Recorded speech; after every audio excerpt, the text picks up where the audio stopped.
Estuaries are brilliant, I love them, but to the untrained eye, this is nothing but a boring, featureless expanse of the dull, gooey stuff we call mud, a waste of space. However, you couldn't be further from the truth. This here, believe it or not, is one of the most biologically productive ecosystems on the planet. It's right up there with coral reefs and tropical rainforest.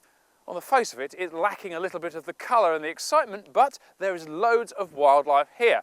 You can forget for the moment the feathered kind, because just our presence on the edge of the estuary has scared the birds down there. But there are loads of them out here. Just this morning I've seen widgeon, I've seen curlew, I've seen loads and loads of dunley. The reason the birds are here in such vast numbers, and of course why fish and many other marine creatures utilise estuaries as breeding grounds, is because this mud is incredibly rich. It's where the cycle really starts. This here is the best of the nutrients that have been washed down from our land in the river. It meets the sea and it slows down and dumps all the sediment out of it. Now, you can't see it, but covering this mud is a blanket of microscopic plants called diatoms, and feeding on those diatoms are a huge number of creatures. Now, it's not the most diverse of habitats in the sense there's not many species here, but there are huge, huge numbers, and they in turn then feed those wading birds, the ducks that visit here, and of course we're not even talking yet about the fish and all the marine life that use estuaries and their productivity to their advantage. This is a beautiful nurturing ground for many of our commercially viable marine species.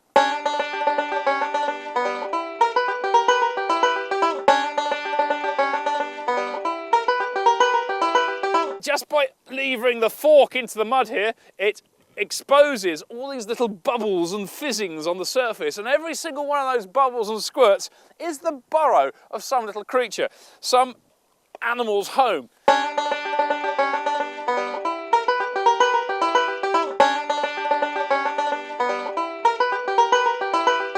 A dish full of estuarine ragworms. Now that is just one trowelful. They are rather lovely, like feather boas. That's a little bit like panning for gold, and in some ways it kind of is, because this is the secret. It might not be the most spectacular creatures, but it's animals like this that provide a very welcome beakful to the thousands of bird species that visit estuaries every year. Kind of remind me a little bit of Chinese dragon dancers.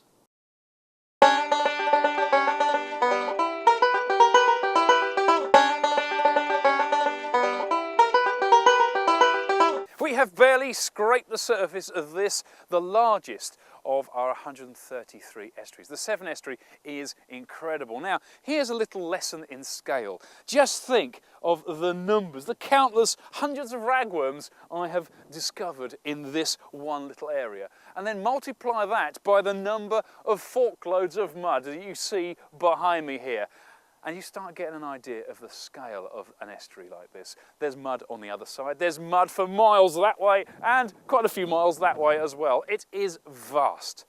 But what we haven't seen is all those other creatures that exist here. If I dug somewhere else, I might find the lugworms. They're great big, I guess like vacuum cleaner hoses, big saggy bags of protein, perfect for birds like curlew.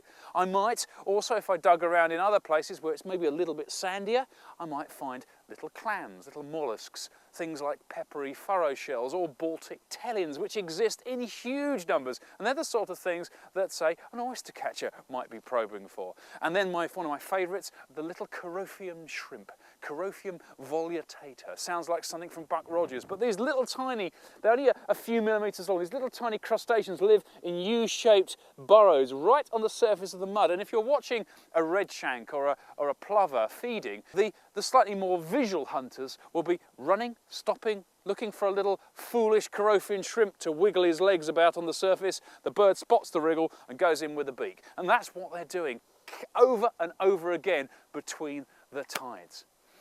There's also a little snail that lives here, and I was hoping to find one right now, but I haven't. It's only a couple of millimetres long. It is called the Laver Spire Shell, and they occur in some of our richest estuarine habitats.